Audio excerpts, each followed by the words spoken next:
So it's my pleasure to be the chair of this next session on state-of-the-art guidance for HPV vaccination, screen and treat.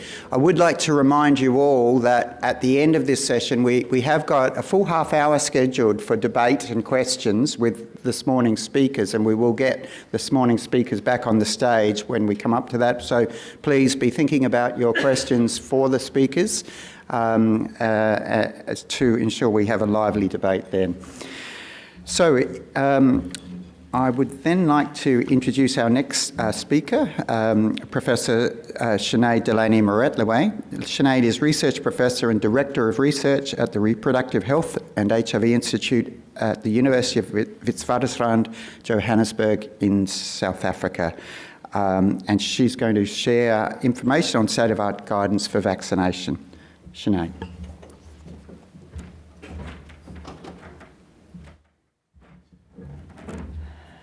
Thanks very much, Andrew, for the introduction, and to the organisers for inviting me to speak to you on HPV vaccination.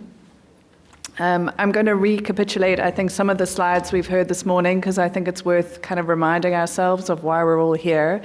But just to reflect again on the cervical cancer mortality worldwide and the contribution of about 300,000 deaths in women in their economically and socially active part of their lives for an entirely sort of preventable disease.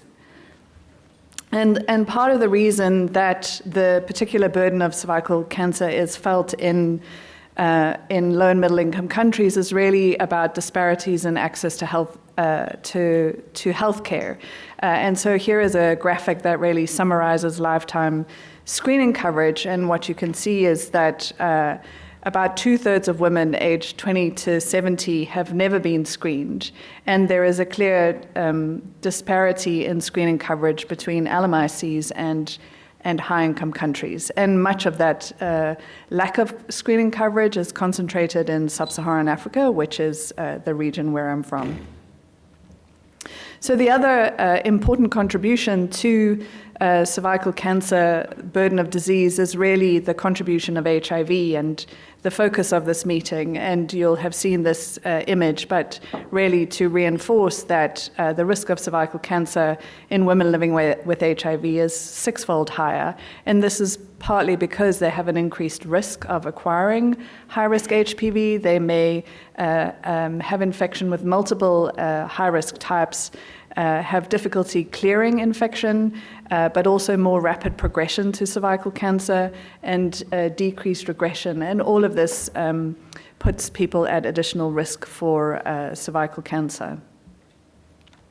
So given that we, Andrew mentioned Harold Zerhausen, and given that we understand that HPV is, or rather cervical cancer is caused by an infectious agent, HPV, it really was I think a great moment when the first HPV vaccines were demonstrated, and what we have today are 6 licensed vaccines, essentially vaccines that are either bivalent against types 6 and 18, or quadrivalent against types 6 and 18, but also 2 types that cause anogenital warts, and then the nonavalent type, which is essentially expands protection against high-risk types, such that you could potentially prevent almost 90% of infections that cause cervical cancer. The other kind of thing to note, although I'm talking a lot about cervical cancer, is that these vaccines have been shown to have protective effects against anal cancers, and it's really important that we understand that there is the potential to prevent a full scope of HPV-associated cancers with these vaccines potentially. Following the introduction of HPV vaccines, what we've seen over the last decade or so is really the enormous impact that these vaccines have had, first on infection, and this is a meta-analysis from a couple of years ago really showing reductions in infection following introduction of HPV vaccination.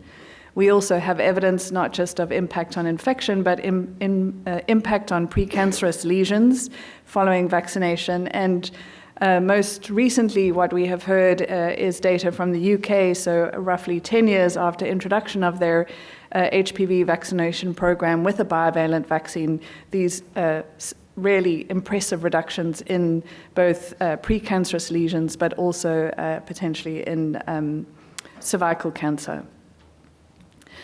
In addition, for the quadrivalent vaccine, we've seen reductions in anogenital warts, and very interesting data from Australia really demonstrating the benefits not just to direct recipients of the vaccine, but also to heterosexual male partners of women who've received the vaccine, leading to reductions in anogenital warts, and so evidence for herd protection.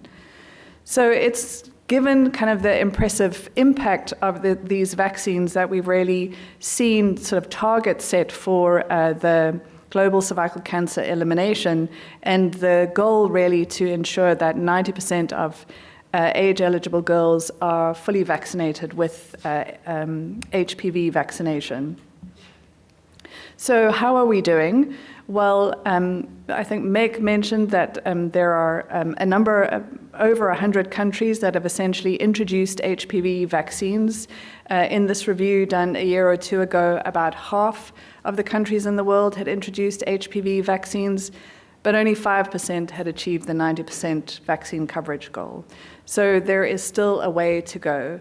And interestingly, the first dose coverage was at 67%, but there clearly is a drop-off when you have to add coverage of multiple doses into the program.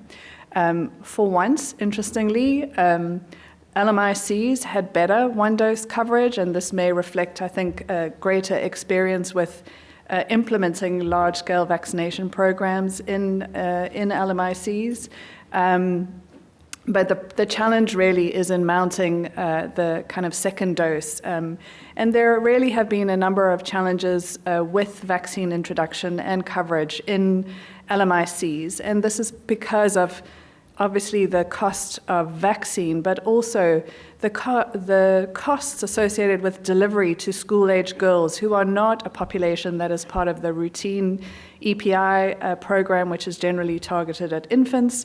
There's also delivery complexity. You have to basically mount campaigns twice a year, like in South Africa, in schools, coordinate between two ministries, the Ministry of Health and the Ministry of Education, and it really is no mean feat.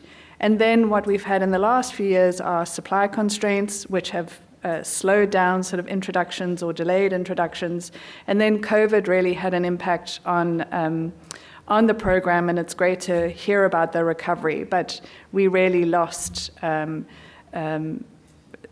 several years of coverage, and kind of HPV-1 coverage fell from 25% to 15% sort of over the COVID pandemic, and that really sort of meant about 3 million girls who potentially were not vaccinated with HPV. What does this look like in Africa, the region which has the greatest need for vaccination and cervical cancer prevention? Well, here you can see is the sort of gradual uptake of an introduction of HPV vaccination programs in the region, but also the real challenges with maintaining a program that has two doses. So here is some data from South Africa, just sort of making the point that second dose coverage is much more challenging, but also kind of there was a lot of fanfare and support for the initial introduction of the program, but it's difficult to kind of maintain that level of intensity in order to kind of maintain sort of the high coverage rates that are needed. So the question really has been, could a single dose be sufficient to protect against HPV infection? And this has been an idea that really was sort of stimulated by data that emerged from the Costa Rica trial that evaluated the bivalent vaccine for HPV prevention. And as part of a natural experiment, some people didn't receive all 3 doses of their vaccine, and so it was possible to make comparisons of 1, 2, and 3 dose recipients. And what was striking is that although the 1 dose recipients had lower antibody responses, these were still way above the level of natural infection. And essentially, those antibody responses were sustained out to 7 years on the graph, but since then, data has showed out to 11 years. And more importantly, not just that we saw immune responses, but actually that translated into prevention of infection, and really kind of that there has been very little difference in the prevention of infection in 1, 2, or 3 doses. So this has stimulated a lot of interest, and there have been a number of observational studies, particularly the well-designed ones that account for a number of sort of really important confounding factors, but also these 2 trials, one from India and one conducted in Kenya, that really provided strong evidence for the efficacy of a single dose of HPV vaccination. The India study showed vaccine effectiveness of greater than 95% for 1 dose, and the Kenchi study showed greater than 97% effectiveness. And it was really these 2 studies, along with the entirety of the data from Costa Rica, from immunobridging studies, and from observational studies, that really kind of led to this new recommendation that was mentioned earlier, that really allows for potentially an off-label 1-dose schedule for programs, and this is clearly an advantage for HPV vaccination programs in low and middle income countries, because it may either halve the cost or increase the coverage, and potentially further down the line allow for sort of gender neutral vaccination programs. But the sticking point is that none of these studies really included populations living with HIV, and we have limited evidence really to make a recommendation about single-dose vaccination for people living with HIV, which places countries in sub-Saharan Africa in a little bit of a conundrum, particularly if they're high-burden settings. So from a practical perspective, if you think about it, most of our programs are targeted at 9 to 14-year-old girls, where the prevalence of HIV is relatively uncommon, and testing is not included as part of the vaccination program. But there is a concern that if we move to single-dose schedules, that we will run into the challenge of potentially people who after vaccination subsequently seroconvert may lose potential benefits of vaccination because of concerns about the durability of protection. So why are we worried about this? Well, I realize you might not be able to see it through the pink highlights, but I can assure you that there is a lot of evidence that people living with HIV have a reduced response to scheduled vaccines. And this is data from South Africa looking at the pneumococcal conjugate vaccine, showing 74% vaccine efficacy in people uninfected, but basically no vaccine efficacy in people living with HIV. And we also have seen studies where the response in children living with HIV, despite antiretroviral therapy, is less than sort of people not living with HIV. This is counterbalanced with some evidence from influenza vaccine studies, which show attenuated vaccine responses, but actually don't show any change in efficacy. So it really leaves us feeling a little bit uncertain about what to do about HPV vaccination for people living with HIV. So what do we know about vaccine efficacy in people living with HIV? And I will tell you that this review, there are about 5 reviews that have been conducted in the last kind of 5 to 7 years, but all of them say the same thing, which is that we really don't have much data. What we are able to say is that most of the studies that have been done have looked at 3 to 4 doses, so we really don't have any information on reduced schedules. But in people who received 3 to 4 doses, what we see are high seroconversion rates following 3 doses out to 28 weeks, so out to about 6 months, and that these antibody titers remain high, but they do decline over time. And this is particularly evident for responses to HPV-18, and this is more pronounced in the quadrivalent versus the bivalent vaccine, although boosting with an additional vaccine seems to kind of return a response. And the evidence that we have suggests a duration of effect for 2 to 4 years, but we really don't have more information than that. The important thing is that these vaccines are safe and well tolerated in people living with HIV.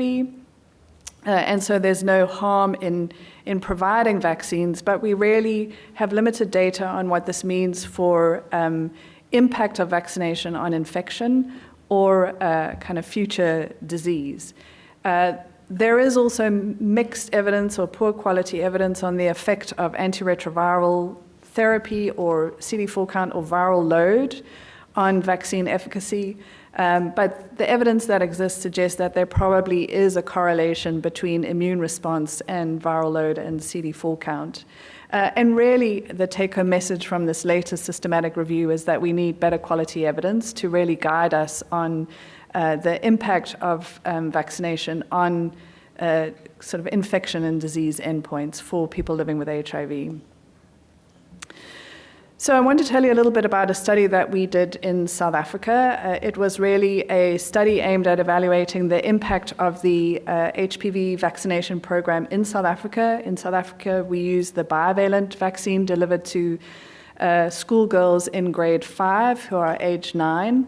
And the hope was to demonstrate impacts on infection prevalence in that after several years of vaccine introduction. And at the time, we decided to add in an evaluation of a one-dose strategy. So we used an approach which, in fact, has been used in Australia to demonstrate the impact of a vaccination program.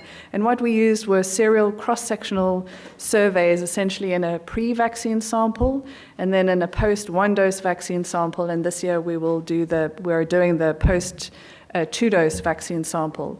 So what this involves is measuring HPV 16-18 prevalence in 17 to 18-year-olds who would have been exposed to HPV, but then comparing the vaccine in the sort of pre-sample with vaccine-eligible post-samples and making assumptions about reductions in infection prevalence based on really the sort of the age cohort that they belong to.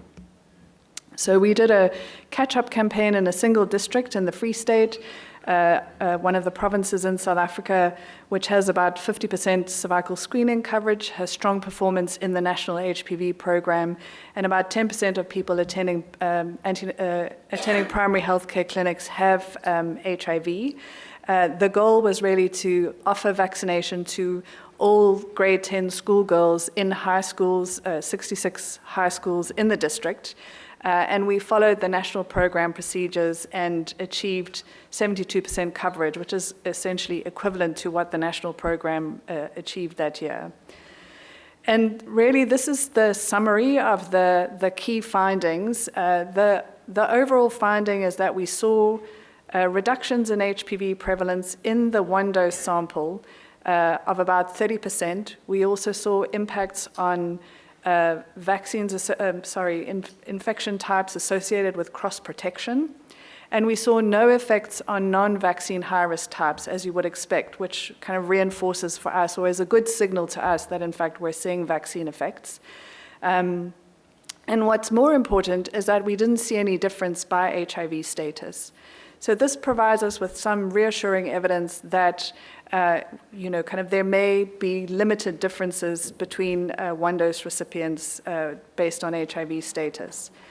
I would say that in the population that was surveyed, what we saw were very high rates of antiretroviral therapy coverage. We do think this was a population that wasn't perinatally infected and probably had acquired HIV recently, but it may be that these results are not generalizable to other settings where the ART coverage is not as good.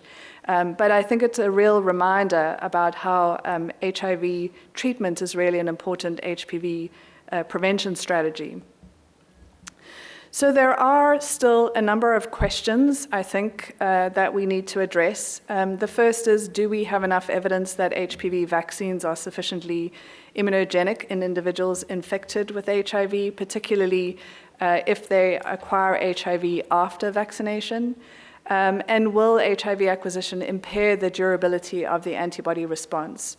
Ideally, what we need are additional quality studies that really demonstrate the clinical efficacy of these different schedules.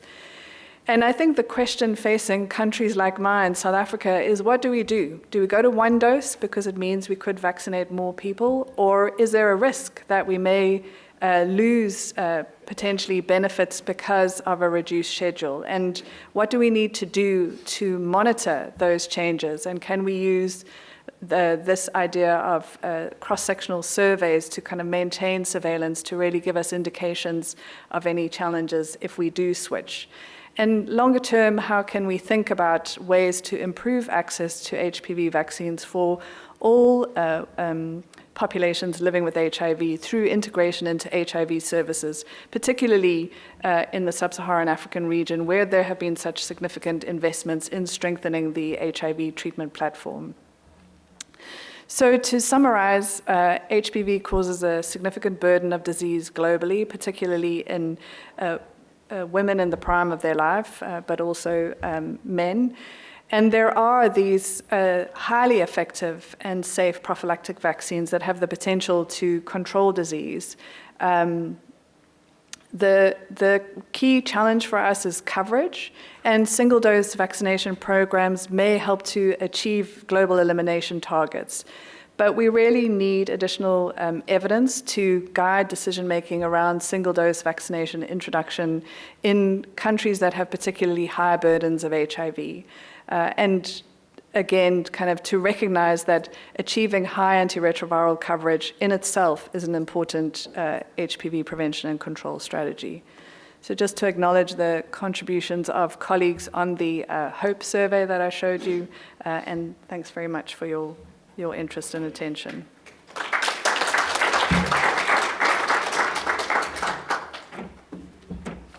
Thank you, Sinead, for that really interesting presentation, and you've really highlighted quite a dilemma in settings of high HIV prevalence of this, wonderful new possibility of single dose, meaning many more people could be covered, and yet we've got these questions remaining about the effect of HIV. It's something that we all need to think about, and I'm sure members of the audience might have some questions about. Our next presenter is a virtual presenter. It's Dr. Maribel Almonte. Maribel is an epidemiologist who works at the International Agency for Research on Cancer in Lyon, in France, where she leads large multinational cervical screening studies. She's currently working within the WHO as an implementation scientist within the cervical cancer elimination initiative team, and she will share in her presentation state-of-the-art guidance for cervical cancer screening, triage and treatment. And so we now have a video. Thank you. Thank you for inviting me to present on cervical cancer screen, triage and treat. As mentioned earlier, the proposed elimination threshold for cervical cancer is to reach less than 4 invasive cervical cancers per every 100,000 women every year. And the targets for 2030 are to reach to 90% of girls fully vaccinated against HPV by age 15, 70% of women screened with a high-performance test twice in life, and 90% of women with cervical precancer or cancer receiving treatment and care. To reach the 70% women screened with a high-performance test and 90% of women with identified cervical disease being treated, WHO has proposed several strategic actions, including to promote simple screening algorithms as to increase retention to the screening continuum and to improve programs' efficiency, to understand the barriers and improve communication information given to women and the public, to create an enabling environment for the screening process, to ensure affordable supply of quality-assured, high-performance screening tests and treatment devices, to strengthen the laboratory and the screening services capacity, and to integrate these screening and treatment services into primary care and into well-established health programs in countries. Here I show the map of screening coverage among women aged 30 to 49 years of one single screening life, we could clearly see that in the majority of countries of Africa and Asia, the screening coverage is only of 20% or less, or even of less than 10%. If we look at the number of countries that contributed to this map with data, we could see that only 37% of them were actually or had actually reached the 70% or above coverage that we're looking for. But we need to ask ourselves whether that happened with a high performance test and what happened after that test. First of all, in many low and middle income countries that have reached this coverage, most likely cytology or visual inspection after acetic acid was used. Can we call them a high performance test? And that would also depend on what happens after that. So were the results given to women? Were women coming back to pick up the results? Where women were given appointments to continue with the screening process? This is something we need to inquire, and this is why we need to be clear that the screening process is too complex to be really feasible in low and middle income countries. One way to facilitate screening programs in low and middle income countries is to provide guidelines on the use of simple screening algorithm. And this is what we did in the guidelines that were updated in 2021 on screening and treatment to provide more options to countries to improve their national strategies for preventing cervical cancer in all women and women living with HIV. In 2021, these recommendations were released, and they included two types of screening algorithms. The first one, a simple screening followed by treatment of those screen positive, and the second one, a screen followed by a second test called triage among those that tested positive for the first screen, and the treatment for all of those who were positive in both screen and triage testing. We recommend to use for primary screening HPV DNA testing in provider or self-collected samples, and for triage partial genotyping, that is, including results from HPV 16/18 for triaging, colposcopy, visual inspection after acetic acid, and cytology. We also recommend to prioritize the use of ablative treatment after eligibility for such ablation, and with minimal referral of those non-eligible for further diagnostics and treatment as needed. Screening should start at age 30 for the general population and should be done every 5 or every 10 years if HPV DNA is used. In 2022, we updated two recommendations to include HPV mRNA, but only on provider-collected samples, as we didn't have enough evidence to evaluate the use of mRNA in self-collected samples, and the use of dual-stain cytology as triage, but only on provider-collected samples. And if HPV mRNA is used, then the screening interval should be restricted to 5 years, as we didn't have enough longitudinal data to evaluate a 10-year screening interval. For women living with HIV, we could only recommend the screen, triage, and treat algorithm. There was no evidence or sufficient evidence to recommend screen and treat. For primary screening and triage, we recommended the same, but we couldn't find any evidence on HPV mRNA or dual stain. And screening should start at age 25 and should be done every 3 to 5 years, given the natural history of disease of women living with HIV.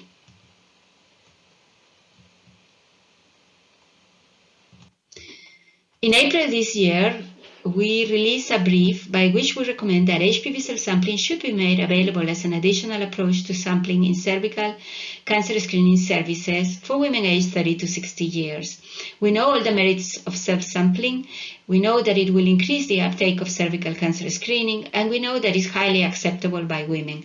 But we also know that the linkages to follow-up testing and treatment after self-sampling or after provider-collector sampling or using or under a simple screening and treat algorithm or screen triage and treat or under the traditional screening complex system remains limited. And we really need to work on these linkages. We really need to ensure that women that are screen positive receive adequate care. This is the 90% that we need to achieve for women identified with cervical disease to receive treatment and care. And we also know that technology evolves so fast that we really need a system by which we can evaluate the evidence that is accumulated on novel technology. So we are now engaged in the living systematic reviews and recommendations approach, by which some recommendations will become living and the evidence on them, on their use, will be updated in a short process of 3 to 5 years. We think this is going to be more efficient for reviewing evidence among all sources available and making time-wise recommendations.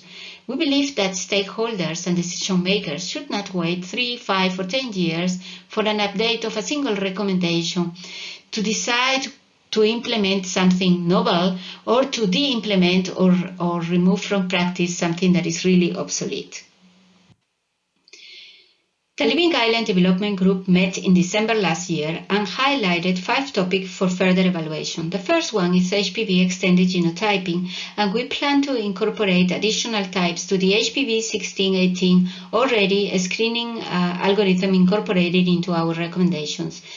HPV self-sampling, and we want to look at different approaches of delivering self-sampling in the field and also at different uses of self-sampling, only to make this recommendation even stronger. Screening and treatment for women living with HIV, we really want to look at novel technologies and treatment devices and approaches that may be more suitable for women living with HIV. And as shown before, we don't have enough evidence on this, but we are aware that in the next 12 to 24 months, some studies will be providing some information into this area. Artificial intelligence for the visualization of the cervix, and we know that there are several algorithms being developed with different intention and targeting different populations or different points on the screening continuum, and we really need to reach consensus on a minimal set of validation parameters for when the evidence is available, and also to consider that these algorithms are to be incorporated into devices that will also merit validation when they are available. And finally, point-of-care testing. And here we also need to do some work because we really need to update the target product profiles of HPV testing that will facilitate the evaluation of HPV extended genotyping and that of HPV point-of-care tests when they are available. And this work is ongoing right now, and we are happy to say that before the end of the year we should have the TPPs updated. And finally, I would like to highlight that for HPV self-sampling, we are also working on a protocol to standardize and optimize the sample collection, transport to laboratory, and management and laboratory to better use our limited resources when we perform screening. Connected to the TPPs is a technology landscape, and in 2019, UNITAID released this technology landscape on screening and treatment of precancerous lesions. Here I show you an example of some of the sampling devices that were highlighted in that landscape of 2019.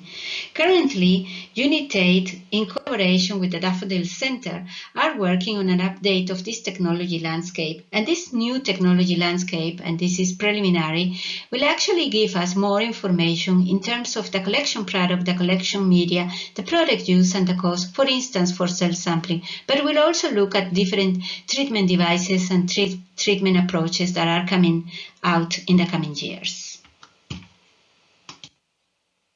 Considering everything that we've said before about TPPs, landscapes, and living guidelines and new evidence, we also have to think that there is time to shift from the research paradigm of developing and testing new interventions to focus more on strategies to improve adoption, to guarantee implementation and sustainability of screening and treatment.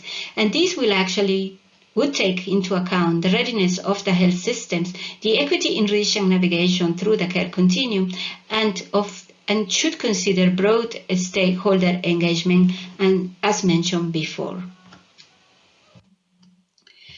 We have set then, in collaboration with the National Cancer Institute of the US and the University of New Mexico Comprehensive Cancer Center, key research questions to be answered through implementation research. Under what implementation context within different countries are cervical cancer screening programs being implemented?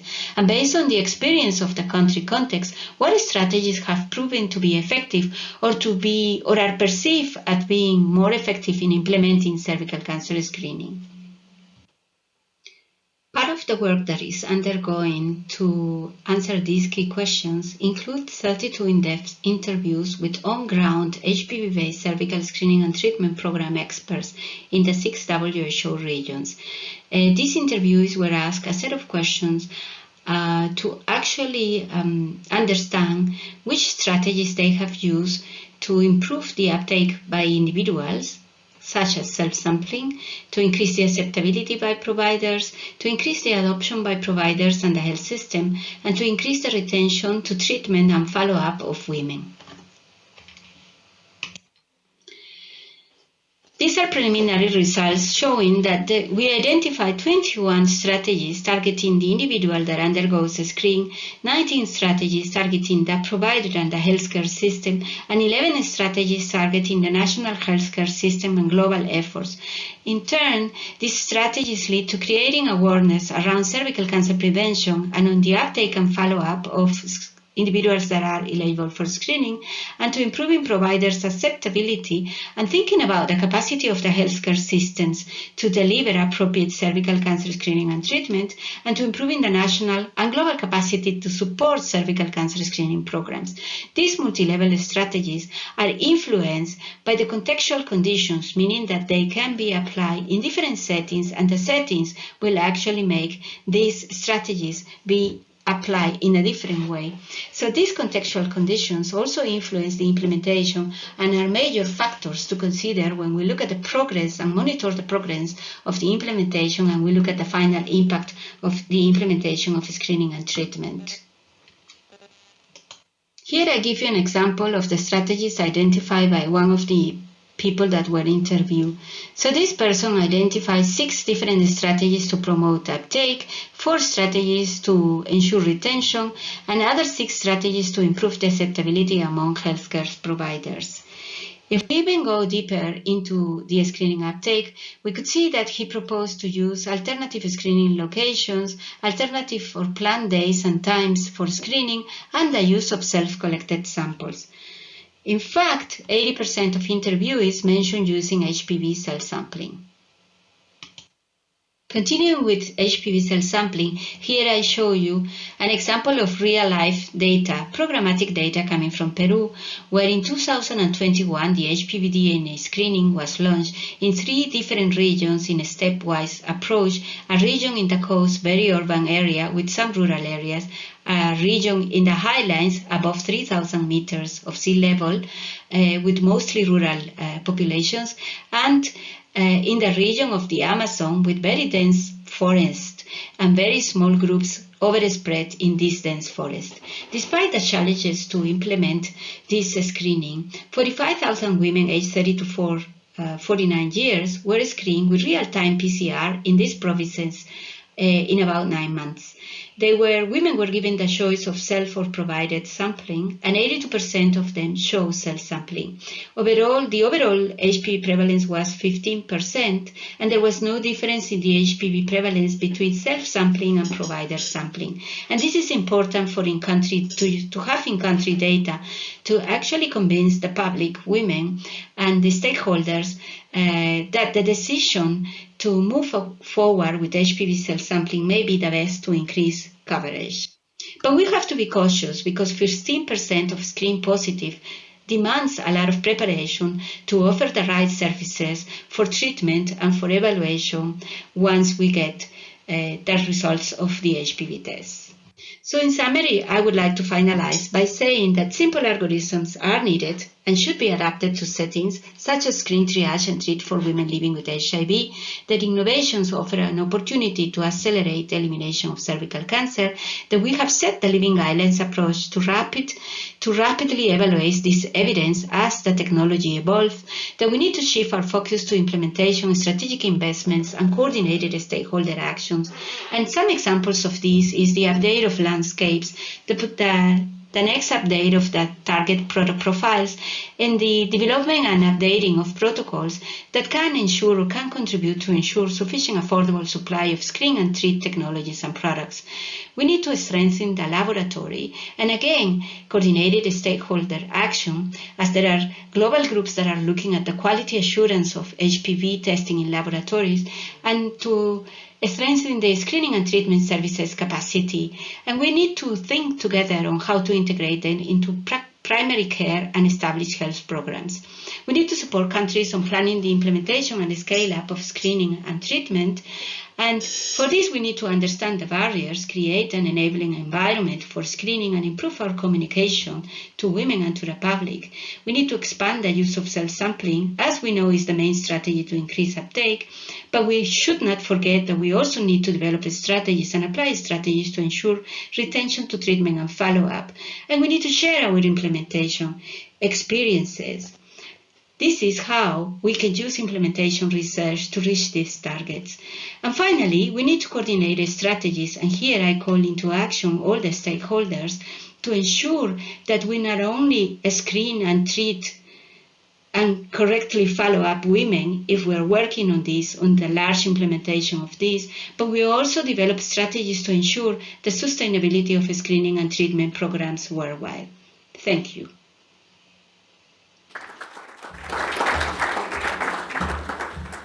So that was a really comprehensive overview of the issues involved in screening and treatment. And although we don't have Maribel with us, I'm sure our other panellists will have their opinions and will be happy to take questions.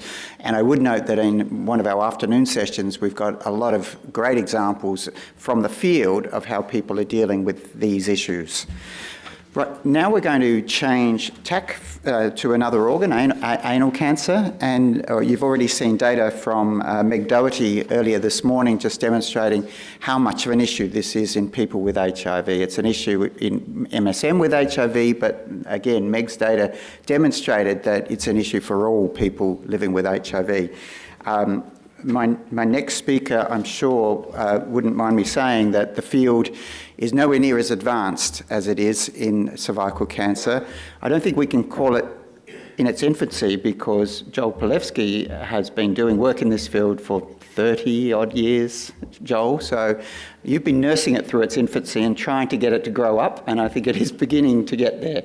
So Joel Palevsky is Professor of Medicine and Infectious Diseases at UCSF. And he is the founder and director of the world's first clinic devoted to anal cancer screening.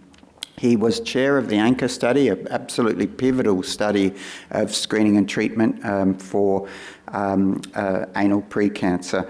And he will outline the state of the art currently with anal cancer screening. So over to you, Joel.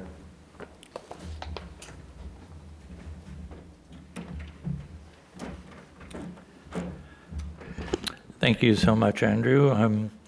ANCHOR and the field in general are like one of those kids that sort of go out on their own for a little bit and then keep on bouncing back. But I am truly delighted to speak to you here, especially this meeting in this location, because as I mentioned to Karen during the coffee break, in my opinion, Australia are the world's model for HPV prevention, primary and secondary. And you guys just rock. So I think this is so appropriate to have this meeting here, and thank you for inviting me. So we are going to talk about a slightly different organ, and that is the anus.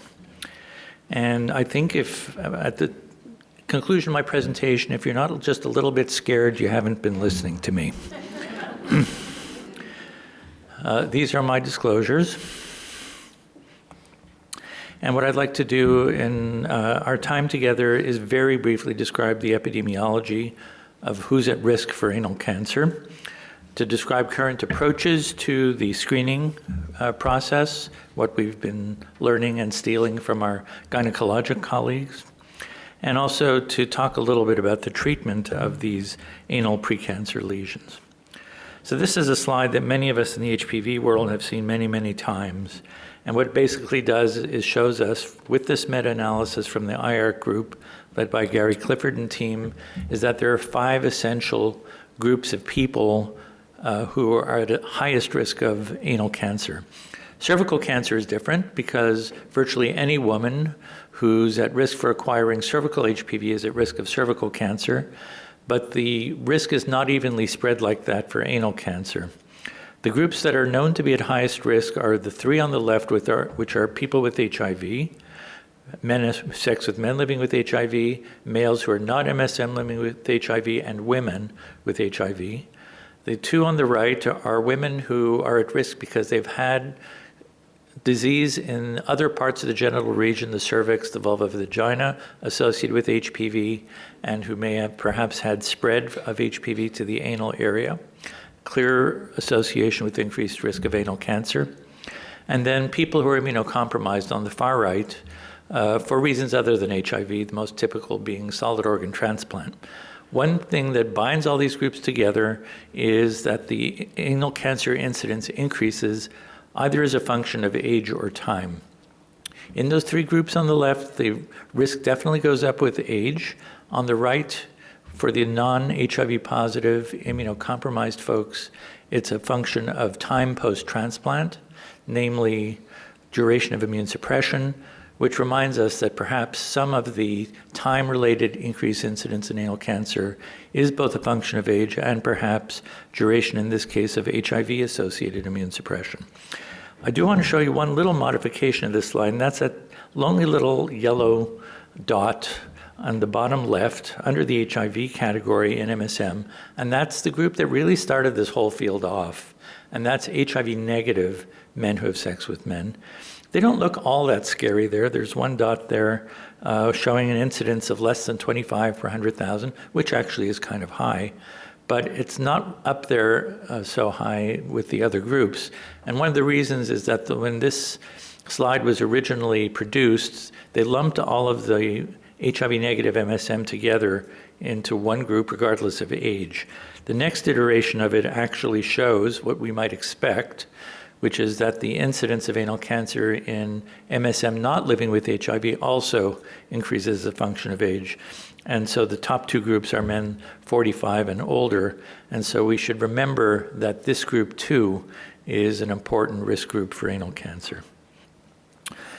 So one of the biggest pieces of news in the field was the publication of the ANCHOR study, which was a randomized controlled trial designed to see whether the treatment of anal HSIL is effective in reducing the incidence of anal cancer, very much modeled after the secondary prevention approaches that we take to see if treating cervical HSIL reduces the risk of cervical cancer, and of course it does.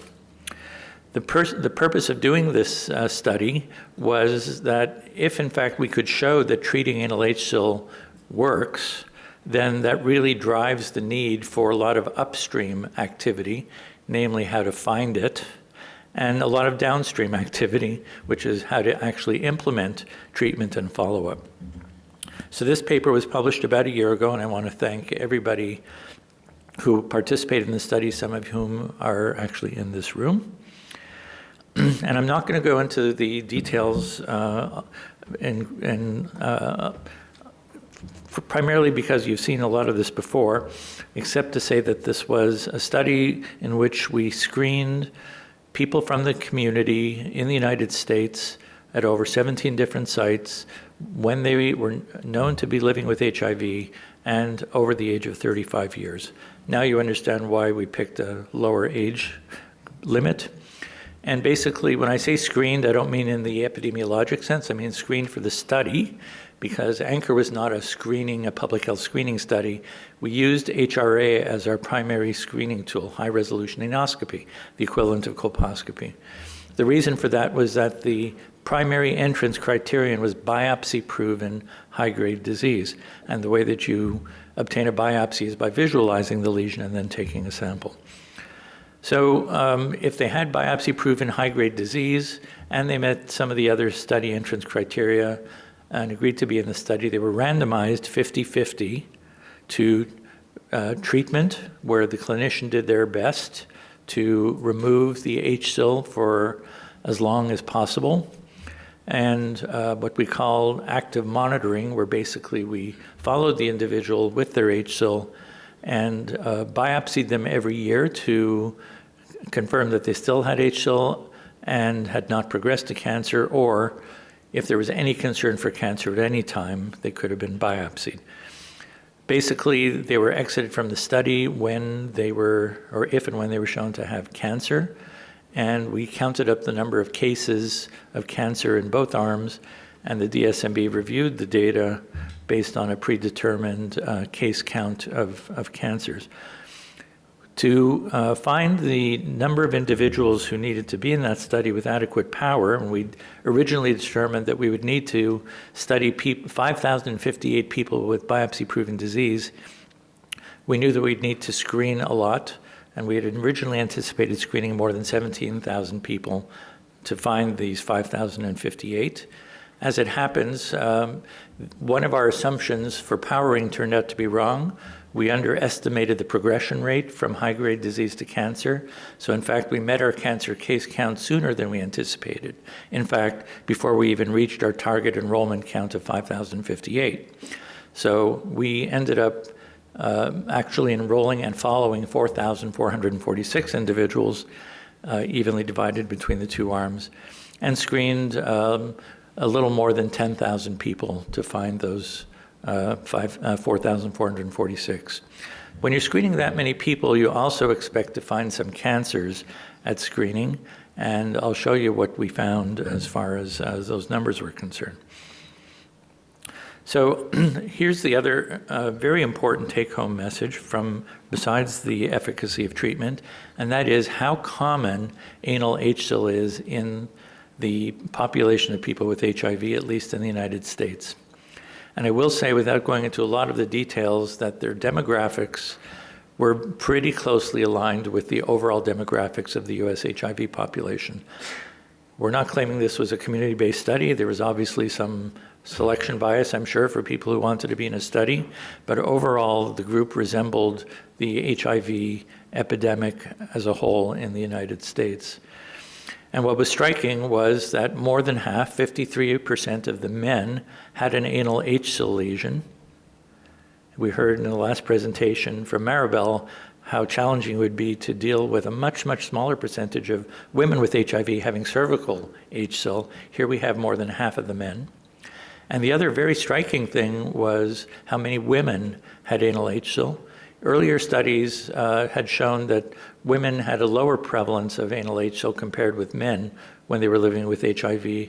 That was true here too, but actually the difference was not very big. Here, 47% of the women had an anal HSIL lesion. So these numbers are enormous if you compare, for example, to the prevalence of cervical HSIL in a healthy population of either screened or unscreened women. Also, not surprisingly, transgender individuals were at the highest risk of all. 67% of them had an anal HSIL lesion. And we also found 17 individuals with a point prevalence of 160 per 100,000 who had cancer at the time of screening for the ANCHOR study. And so, of course, those individuals were not enrolled in the study, but referred immediately for therapy. And I will say that all of them were asymptomatic. So lesson number one of ANCHOR is there's a ton of anal HSIL out there. Now, as far as the treatment was concerned, we also wanted to standardize the therapy. And so the clinicians had to pick from a menu of options, and if they picked a certain option, they had to follow a very specific protocol for that treatment, and they're listed here. They're primarily targeted ablation, primarily electrocautery in the form of hyfurcation, sometimes heat with infrared coagulation, and a few had excision under anesthesia, or they had topical therapies available to them. But I will say, and this was one very big stroke of luck for us, that almost everybody was treated with hyfurcation. So even though it was up to the clinician, 86% of the individuals had targeted ablation in the form of electrocautery in the office. And what that allowed us to do, even though ANCHOR was not meant to compare treatment A to B to C to D, is to ascribe whatever we're going to see in ANCHOR primarily to office-based hyfurcation. So the main result of the study was that we saw a 57% reduction in anal cancer in the treatment group compared with those in the active monitoring arm. That was statistically significant. And when you see the cancer incidences, they're quite striking, because in the monitoring arm, it was 402 per 100,000 person years. And in the treatment arm, it was 173 per 100,000 person years. That was the statistically significant difference. Two messages here. One is the progression rate is quite high if you do nothing. The second is, even though we saw a good reduction in anal cancer, we still see, in my mind, a higher rate of progression to cancer despite treatment than I would have liked to see. So that implies that we still have a lot of work to do. It was actually that progression rate from pre-cancer to cancer in the monitoring arm that we had underestimated. When we powered the study, we had used the existing literature, which suggested half of that, namely a progression rate of 200 per 100,000, turned out to be twice as high. This is the Kaplan-Meier curve of the cancer rates in the two arms, the upper one being, of course, the active monitoring arm, and the difference between the two is progressively widening, and one of the modelers, Ashish Deshmukh, estimates that over time we should see from these data an estimated 80% reduction in anal cancer based on treatment of HSIL.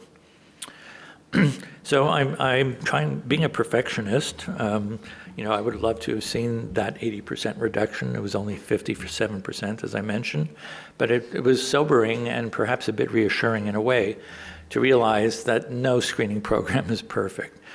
We do routine colonoscopy to prevent colon cancer, and in the Minnesota colon cancer study that was published a little while ago, they showed that when you did colonoscopy with polypectomy, that only led to a 67% reduction in colon cancer. Very good, but it's also not perfect. Also, we tend to forget when we talk about cervical cancer secondary prevention that it too is not perfect. Not every woman who gets her cervix treated does not progress to cervical cancer. That's a bunch of double negatives. Really, what I mean to say is some women fail. And the women who fail are most often either immunocompromised or have the largest lesions to begin with, which makes sense. They're the ones who have post-leap margins. And unfortunately, this is also the profile of the kind of patient who we think was most likely to fail in the ANCHOR study also, because when we looked at the data, and we're still analyzing it, the people who had the bigger lesions were more than 5 times likelier to progress to cancer than people who had smaller lesions. So the implications of the study are that the rates of progression, if you do nothing, from anal HSIL to cancer are high. We've already shown that the prevalence of anal HSIL is high, so a lot of people are at risk. Treatment of anal HSIL is effective in reducing the incidence of anal cancer. That was very gratifying, and we can do better. But we now believe that we have the evidence to move forward with implementing a secondary prevention program along the lines of what we do in the cervix. I was hoping to stand here and give you the official guidelines because we've been working on them for a long time now. I will say that what I'm about to show you, which is unofficial, is pretty much decided upon, and we're just wordsmithing. I can't tell you exactly when the guidelines will be out because we've had a lot of input on this, more than any other guideline I've ever seen. The CDC, National Cancer Institute, the HIV Medical Association, you name it, they've had a look at it and everybody wants it worded a little differently. Nevertheless, I'll show you the big picture of where we're going. So one is that we need to talk about screening because you can't treat anal HSIL until you look for it. And this is where we have perhaps the biggest difference of opinion, quite reasonably, because this is also the biggest data desert. We really don't have great screening data. There are some out there, but not a lot. What we're going to recommend is that we're going to start with screening men who have sex with men and transgender individuals. Actually, since this slide was made, it's changed based on one of those rounds of feedback. We said 35 and older first because that was the number that we used in ANCHOR, but I actually recommended that we drop that a little bit to 30. And the reason is to harmonize it with the data that were used to make these recommendations on the age groups with the highest incidence of anal cancer observed, and that is the 30 to 44 group, not 35 to 44 group. So most likely that recommendation is going to start with screening at age 30 rather than 35. But we do believe that women with HIV and others can start screening based on the observed incidence of cancer at age 45 and older. We recommend an annual digital anorectal examination. I'm sure Richard will have more to say about that. And we also recommend that screening be done only when HRA and treatment are available. So everybody should have a DARE because we know how to do that, and you can refer people to a proctologist if they have something that feels scary for cancer. But if you cannot act on an abnormal cytology or HPV test, then we suggest that you defer the screening until those skills are available. Right now, in the absence of additional testing and work, which all of us are doing, we're talking primarily about cytology and HPV testing for screening. And given the very high rates of cancer, we're suggesting additional screening criteria. If you have to triage, you could start with older people, smokers, and people who have either a low CD4 nadir or history of AIDS.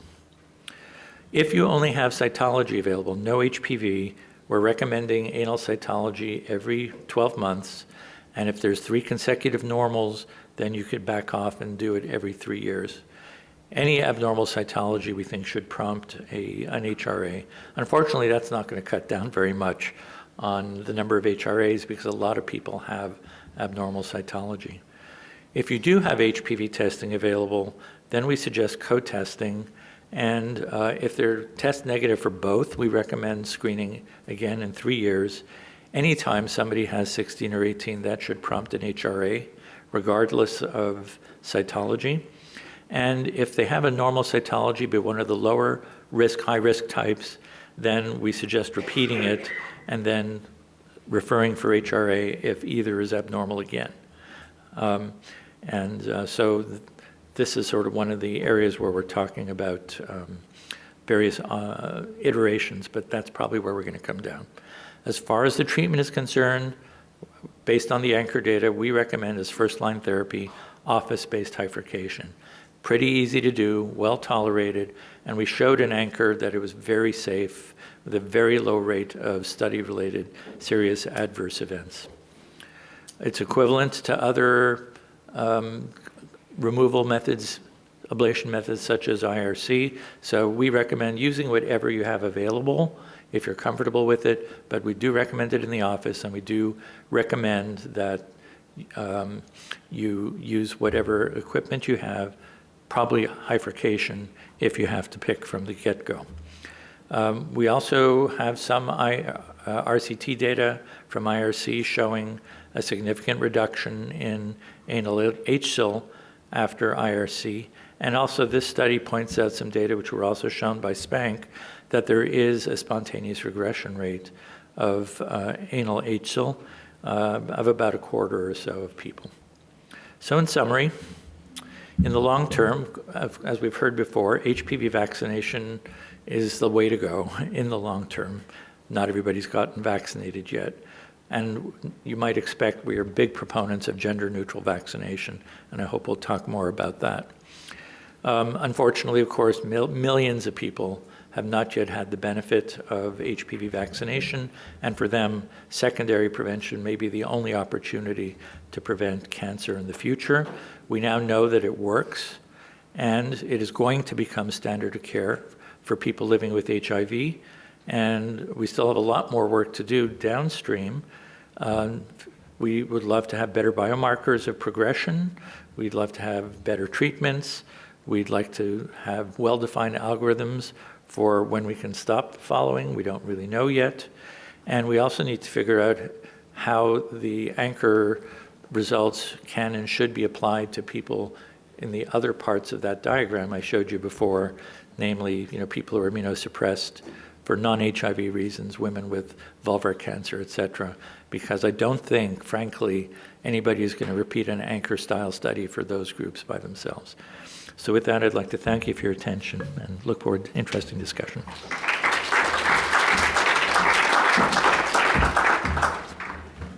Thank you, Joel, even though you didn't present us with the CDC guidelines, which I was so hoping you might, because they will change our world when they come out. And I think when they do come out, we're going to find we're going to have to very, very rapidly grow our work in this space as we come to grips with it. If I could ask this morning's two other speakers, that's Meg and Karen, to join the panel up here. We have mics across the panel, and encourage members of the audience. I have written some questions, but I would really love it if members of the audience wanted to participate. There are two microphones on the floor. And we sort of put them in inconspicuous places because otherwise everybody would trip over them. So there is one at the back near the AV centre, and there is one just over here at the front. So if you do want to ask a question, please do make your way to a microphone to ask that question. And we have about 25 minutes for this. And I would hope that after a morning of wonderful review talks, it will have raised a lot of questions from you. But while I can't see anybody making their way yet, I will start and also invite if any of the speakers had questions that were arisen, do feel free to come in with those. So I will start with a really, really difficult one. It was actually raised by Joel as well, and I think it's really for Meg and Karen. And that is, as we think about gender-neutral vaccination, but we have still, I would suppose, moderately limited vaccine supply in the world, how do we balance the question of making sure all women are covered, and yet, particularly for an audience like this one at an HIV conference where there's a lot of male-related morbidity for this virus. So how do we make that balance about whether we should vaccinate men? Well, yeah, I think you...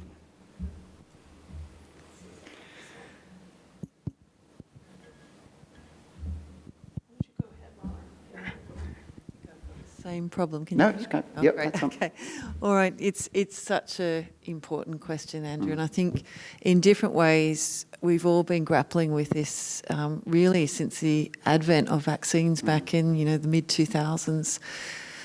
Maybe just to sort of take a bit of a historical perspective on that, and as somebody that's contributed, I suppose, to the thinking around the impact and the health economics of this question, I think one of the traditional challenges has really been around how do we effectively deliver, in the past multi-dose, hopefully moving towards reduced dose schedules to all people and to all adolescents in a cost-effective way, and how do we do that in a way that also keeps the focus on secondary prevention that we've heard about. And just as is the case in cervical cancer, I think Joel has made the really important point that there are millions of people exposed to HPV living today, and vaccination, unfortunately, is going to take several decades to move the dial. So in cervical cancer, if we don't implement effective HPV screen and treat, there will be literally millions of lives lost that vaccination, even in the best case, cannot deal with over the next half century.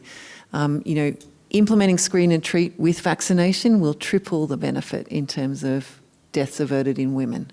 So we have to keep our eye on that ball as well. So I think there's two things that we're all kind of trying to navigate between. It's vaccine price and affordability and implementation of reduced dose schedules to both potentially boys and girls and to other high-risk groups, as well as keeping that focus on the very difficult area of getting affordable HPV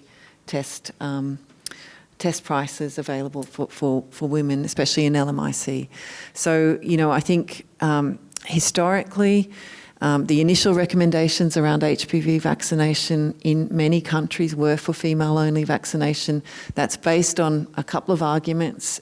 It was the original HPV vaccine list prices, very expensive in high-income countries, around $100 a dose in some countries. the sort of bang for buck in terms of burden of disease, and also the argument about herd immunity, which is that if you can achieve high coverage rates in young girls, then you will protect not all, but a proportion of males as well. That argument changes if vaccine prices come down. So I think where I stand, I suppose, is that really this speaks to us jointly having to be advocates for affordable vaccines and affordable HPV tests. And that concept of affordability and its allied concept of cost effectiveness have to take into account, if we want to have effective implementation of both sex vaccine programs, then we have to have cheaper per dose costs, and we have to have this more generally available. It's not just through Gavi, it's for middle income countries. It's actually to have market shaping, to have pressure on vaccine suppliers. We have to have more affordable vaccines. Thanks. Thanks, Karen. That was a rambling response. No. Meg, anything additional? I feel like that was the best answer that could come out. I would just say WHO is in support of this work, has been working with Karen and also IARC on some of these models. And I think I come a little bit from the perspective of the HIV department, where we're also seeing such a burden among MSM who have been left behind thus far. So I agree with the market shaping, the looking at the vaccination approaches, and also some of the studies that have yet to be done that need to be implemented. And certainly when you look at the data that Sinead brought forward, if we're still not capturing many of the young women or girls, how do we ensure that we're doing both well and not one at the expense of the other? Because I think that would be the worst outcome for all. Yeah, thanks. Great. And Karen, thanks for reminding us that it's not just about vaccination, that in the years to come it is screen and treat. That's really important, and I'm sure Joel would kill me if I didn't say that's equally important in the anus, actually, that we need to get something happening there quickly to save lives. Okay, there are a couple of questions from the floor, and if I could ask you to introduce yourselves to the audience as you speak. Marion. Hi, I'm Marion Saville. I'm from the Australian Centre for Prevention of Cervical Cancer, but I actually have a question for Joel and for you, Andrew. Joel, thanks again for presenting those staggering results, which we've seen at IPV and Eurogen this year of the ANCHOR study. Andrew, you'd be aware that there's an application to the Medical Services Advisory Committee for tests, and I guess my question is, here in Australia and in the US, are we ready, and what is it going to take in terms of clinical capacity to do HRA and to manage these people? Yeah. Thank you, Marion. That's the million-dollar question. I'm one of those people, though, who thinks that we have to start somewhere, and we do have some capacity. We don't have nearly enough capacity, but I think that actually getting the guidelines out will be a major driver towards people choosing to get trained to increase that capacity. It's a bit of a chicken and egg thing. This was why it was so important to do the ANCHOR study, because many providers were not willing to screen or treat until they knew that this was something that was going to be supported by the healthcare system. Now, once those guidelines come out, we have a different issue, which is how to handle what we expect to be a massive increase in demand. We've been running our clinic for 30 years at capacity, even without those guidelines being out, and we're kind of scared, quite honestly, about what's coming down the pike. But some of us in ENs are thinking about how to modify, perhaps, the way we do HRA, and I haven't actually discussed this with Richard yet, and the others, but my own opinion is that, one of the reasons that the generating capacity is so difficult is because HRA is a difficult technique to learn. It takes a long time, a lot of dedication, and I'm thinking that we might perhaps be better off lowering the standards, if you will, much as I hate saying that, and not making the perfect the enemy of the good, and perhaps having two classes of clinicians, if you will. One, sort of the standard, for lack of a better word, and then a second, of sort of a master clinician who does meet all of the highest criteria, who could maybe serve as an additional referral person for difficult cases.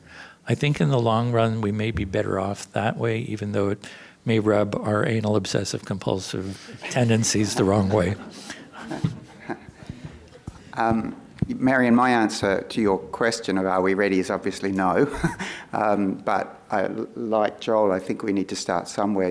So for example, in Sydney, we do have a small capacity growing with physicians who are currently training in treatment of high-grade disease. We plan a pilot study, which we're beginning, which Richard will lead.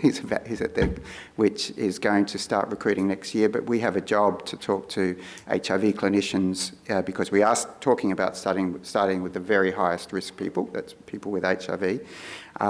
We really have a job to do with national training, and I think the guidelines from the US will be the impetus for that. Richard, there was a question at the back first, if I could. So. Oh, hi, thanks. Tristan Barber from London. Joel, thanks very much. I guess I was just thinking, you may have said this in your last line and I just missed it. I'm so sorry about treatment options, but what the role of topical treatments might be, particularly in areas where you can't implement bifurcation.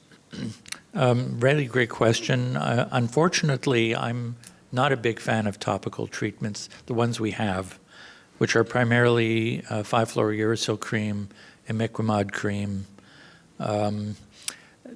I don't know how effective they are, but even if they were very effective, one area where we have a problem is the way they're applied, because patients need to apply them blindly, and they don't always apply them to the places we want them to. So even if they were perfect, I think we'd have issues. Unfortunately, at the moment, until we have a systemic therapy, which I'm really hoping for, such as an immunomodulatory therapy. We try not to call them therapeutic vaccines anymore. If we had something that could be given by needle, a systemic injection, that would be fantastic. But at the moment, I think still a targeted ablation is the best approach. Richard Hillman here from St Vincent's in Sydney. Firstly, thank you, Joel, for giving me another 30 years in my career, having to develop this treatment program within Australia. And I think we have a very different funding background from the US, and I think that poses challenges and opportunities, and we need to work through what those implications are. In terms of the MSAC application, obviously I'm very keen that we do get Medicare funding for the screening and treatment, and I'm happy to work towards that. I have another anxiety, which you're aware of, Joel, is that HRA is the gold standard, and it's a somewhat imperfect gold standard. There are plenty of data out there showing that some clinicians miss at least half of the high grade. And when you have a treatment like bifurcation, which is contingent upon identifying the lesion, that throws up additional problems. So I think there are a number of challenges coming forward. However, I've got a question that I'd like to throw to this particular audience. We've talked a lot about cervical disease, which clearly numerically is hugely important in terms of HPV, but there is a group of women who will also have HPV infection of the anus, and ANCHA's done an amazing job with an ultra-high-risk population, and as you've already identified, Joel, we can't do the similar study in women who are not infected with HIV. Do you want to share with us your thoughts how an audience like this, who deal predominantly with cervical disease, can integrate your findings into their approach towards women who are affected by HPV? So I do have a suggestion along those lines, because we do need to keep it simple, obviously. And I think here, again, we might want to do a pilot study. Obviously, everything needs some evidence. But I do believe that HPV offers the best opportunity to do that. I think the negative predictive value of a negative anal HPV test is extremely high in anybody, including women with or without HIV. And what I think I would do if I was to design a study is to do a single HPV test of women, say 45 and older, and if they're positive, probably refer them for an HRA, particularly if it's 16 or 18. You could probably, if you needed to hone it down even more, restrict it to 16 or 18. If you're able to see more women, you might just do any high-risk HPV. But I do think HPV is the way to go here. And just like in the cervix, we have the opportunity to do the equivalent of point-of-care testing. There are a number of tests out there that permit that. So what I would love to see is any woman who's coming for cervical care of a certain age get an HPV test and then get some form of visualization done on the spot. Hello, I'm Mary Poynton from the Kirby Institute in Sydney. Thank you everyone for fantastic talks. And just another question for you, Joel, actually. Just can you clarify with the CDC guidelines, so the recommendations for MSM and transgender people is for people with HIV at 30? What about MSM without HIV? So for MSM who don't have HIV, based on that diagram where I showed you the stratification, you could probably start older, probably like 45 in that group as well. And is the CDC, is that going to be recommended? Do you know or not? It's not going to be part of the CDC guidelines because those are restricted to people with HIV at Okay, the moment. great. Okay, thank you. Oh, yes, please. Hi, Laura Armas, currently on sabbatical, so I'm not affiliated right now. I have a question. Number one, for cervical cancer screening. It is very nice to think about the self-swab, because it does improve. I mean, we know that with STI screening, it increases the uptake and the identification. But unfortunately, not all the countries, especially the United States where I practice, have FDA approval. So that's, do you see that in the future? Because that will really increase the uptake. And also it looks in a very nice green in the map, and I know the speaker is not here. There are two kinds of the United States. I take care of the one that has the red map inside the lower level, low income population. So is there any advance? And then I have a question and a recommendation. Just like we're using gender-neutral vaccination, I really think that we should use for anal cancer gender-neutral. Anyone who has anal sexual activity should be screened, not just MSM. Of course, they are the highest risk population. They are the most common and more able to disclose, but women are having anal activity, and that increases the risk. So just a comment. Thank you. Can I just try to summarize your question, make sure we've got it right? So you're from a part of the US where you think self-screening might be helpful, but did you say it's not FDA approved? The self-swab is not FDA approved, and it might be very helpful in the lower income, higher risk population that we serve. Anybody How got can it? we advocate for that? Karen. Yeah, sure. I think this is a really, really important issue. And, you know, we're going to hear, I think, later this afternoon about an amazing experience in Malaysia, Program Rose, with Marianne Saville and Yingling, who have really demonstrated the potential of self-collection on a very large scale in a middle-income setting. But it's really important to say here in Australia, one of the biggest things that's happened here in the last year is actually moving on from the transition to HPV screening. We've now moved to a universal offer of self-collection in the screening program. So this is extraordinary, and I think it's another way in which Australia is kind of pushing forward with the next steps, the next incremental steps in secondary prevention. So this means that every woman can now have that engagement, have that discussion.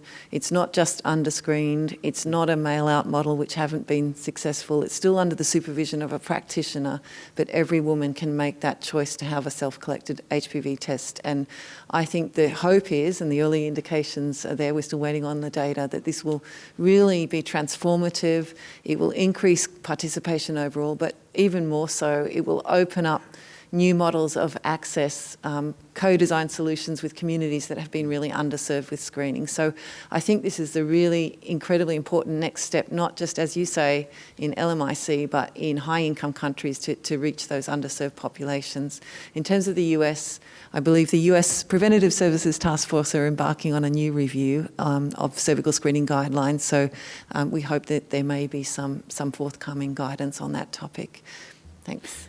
Great answer. Thank you, Karen. Can I just say, as a person who doesn't work directly in the area, I've been struck by the posters I've seen around the streets of Sydney that are targeting some of these underserved populations for self-screen. For example, trans men, who of course have a cervix, and you know, in visual imagery that would be completely understood to that population, telling them that they can take their own sample and that they don't have to have a doctor probing where they don't want a probe. So.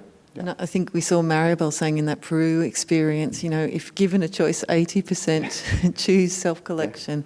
Yeah. It really is going to be a game changer. Hope, you know, with or without point of care testing as needed, it's a real part of, a big part of the solution, I think. Sure. Meg. Can I just ask a question then of our colleagues? How much of this has extended to self-collection for anal swabs, and are there differentials around this as well, or other fluids? One could ask, you know. Well, as far as anal self-sampling is concerned, it's actually quite good. In fact, unlike cervical self-sampling, which is pretty much restricted to HPV testing, anal self-sampling could, if we want, include cytology, because there's really only one way up, as we know. And it has been shown to be equivalent to clinician-collected. And I think, given the sensitivity of the area, it's a great candidate for self-testing. And Meg, I'll just tell you a secret. A member of my group's doing a meta-analysis of those studies right now, so we'll send you a copy. Can I invite a question there? Okay, thank you. I'm Philip Mushiru from Kenya, Clinton Health Access Initiative. So my question regards to how we are dealing with the HPV, particularly from the source.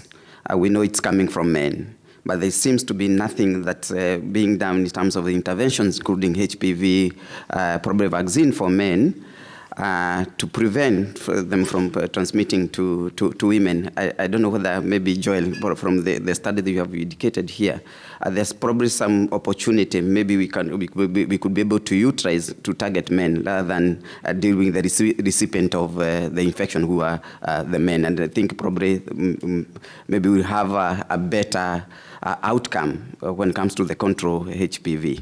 Thank you. I think there was a call for action. Just the last couple of questions now at the back here. Thank you. I'm Max Hilzer, GP from Perth. It's actually a question for Dr. Delaney Morative. You mentioned the challenges of having a kind of a separate vaccine system for young teenage girls. Is there any studies looking at just including this in the infant vaccines schedule at the beginning? Have we got enough data about the longevity of the protection? Yeah, it's a great question. I know that there are people who are interested in this, and I think you've sort of pointed out the concern is really, what do we know about the duration of protection? But the longer these vaccines are around, the more we're understanding how durable protection is, and so I think I've heard recently of studies, of interest in studies to kind of look at inclusion, and certainly this could make programs more efficient, but I also think that we need to kind of focus on where we are at the moment and make sure that we're achieving coverage, and that we are also addressing this question of what to do about people living with HIV, because I think we will, even if we move down in age, we may have some of the same challenges in terms of sort of loss of protection later on in life. Final two questions now. Thank you so much. This is Lawrence Gunde from CDC Malawi. I'm the focal person for cervical cancer. And I think I was very much interested in the HPV testing, and particularly looking at what Malawi has been able to achieve in the past few years.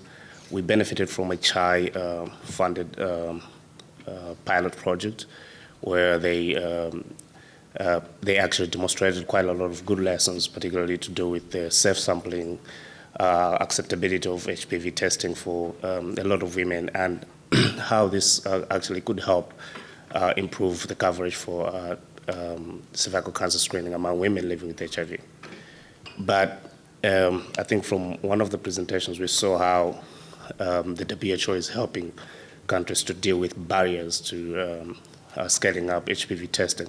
And one of the most important barriers in this case is the cost of the HPV commodities, which I think did not come out very, very clearly. And what I'm interested in is, because for Malawi particularly, we are failing to scale up HPV testing just because of the cost of the HPV commodities.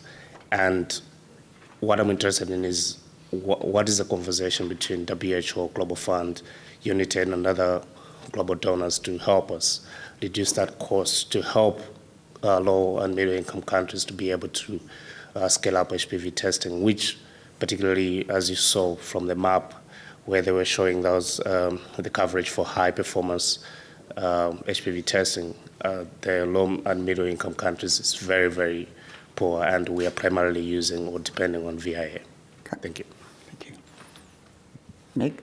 I can start, and I may not have the full answer, so I can always get back to you on this. But, you know, certainly WHO has been working with UNITAID, and we have a collaboration with them on this work. And that, you know, when they support countries on early adopters, as we say, and generating more information about utilization of the HPV testing as well, you know, setting up what we call sort of diagnostic networking optimization. I think there's a lot more we can push there for both the pricings of, you know, the test kits all in for using nucleic acid test for the HPV DNA, but also I would say as we move forward, ensuring that there's good access, because we know that there are a lot of machines out there that are doing nucleic acid testing. We only have a limited, as far as I know right now, some of the cartridges, we don't have enough sort of multiplex tests, kit testing platforms available for the amount of testing that we'd probably want to be doing. So just to say we're working on it, but I don't think we have a final answer on, you know, getting it to a price where it would be similar to a viral load test for HIV, under $10, all in, having the manufacturing be inclusive of ensuring that there's upkeep for the platforms. And the other is about programs that, you know, programs that have TB in mind, programs that have Hep B and Hep C in mind, programs that have early infant HIV diagnosis in mind, that there's an ability to share the platforms equally, or COVID for that matter. And I don't think it's perfect out there, and there's a way to push that a bit more so that, you know, there isn't so much competition or lack of good utilization of the testing platforms out there. So more work to be done, and I think all these nucleic acid tests should be under $10, to be honest, and they shouldn't be at $20, $30, $40 all in. And Global Fund has in their new longevity note for countries who are writing their concept notes or their new proposals have been inclusive of cervical cancer, but they're not inclusive of HPV vaccination. And so not everything is covered, and I think there's more work to be done there. So happy to discuss with you and Shai and others who can sometimes really help us with the market shaping. Thank you. Thank you, ma'am. And last question before lunch. All right, thank you, everyone. My name is Yusuf from Nigeria. My question goes to Dr. Sinead. So in terms of how to improve coverage of HPV vaccination in sub-Saharan Africa, I saw that part of the challenges you mentioned was the supply constraint, but nothing on how to stimulate the demand among young girls and women. So I guess I think even if there is supply, you know, we need to think of strategies to actually stimulate the demand, and that is something similar that we saw when we were doing some period on PrEP in Nigeria, we have to take a step back and think of how we can engage young people on how they can devise innovative methods to stimulate the demand first, before then making it accessible to them. Right? So based on your experiences, what are some strategies that you've used to stimulate the demand for HPV vaccination among girls and women?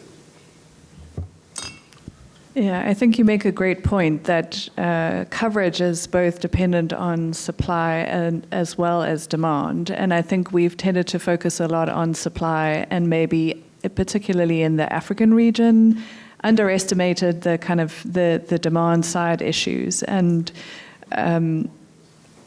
I think, I mean, perhaps I would agree with you that we need to continue to invest in demand generation. I think that what we have learned from the COVID pandemic is, to some extent, that things like vaccine confidence have declined in our region, and that there is greater suspicion around vaccination than there perhaps was a few years ago. I think we can say that anecdotally and probably can need a bit more evidence, but that is the impression. And, you know, kind of, it's certainly true that the rise of social media and misinformation has taught us that we need to actively promote correct information. I think the other sort of demand side issue is really related to, I mean, one of the barriers, for example, in my own country is the requirement for parents to give consent for vaccination. And so sort of a focus on opt-in rather than opt-out strategies would certainly make a big difference. I think there are also ways to, there are clearly things that we see around just communication and reminders, and I think sort of the opportunities for digital interventions and digital reminders have certainly sort of grown in our region. So all of those are things that could promote demand. I mean, ultimately, these are big campaigns that are run at a national level.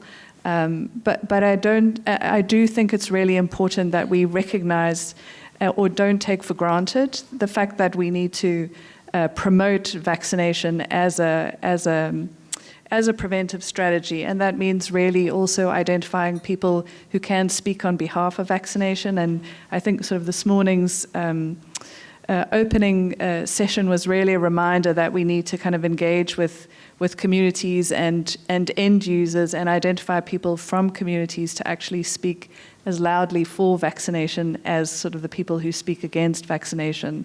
So there definitely is more work to do, and I don't think we can take for granted that achieving high coverage is as easy as we think it is. So I think thanks for raising that great point. Thanks. Thank you.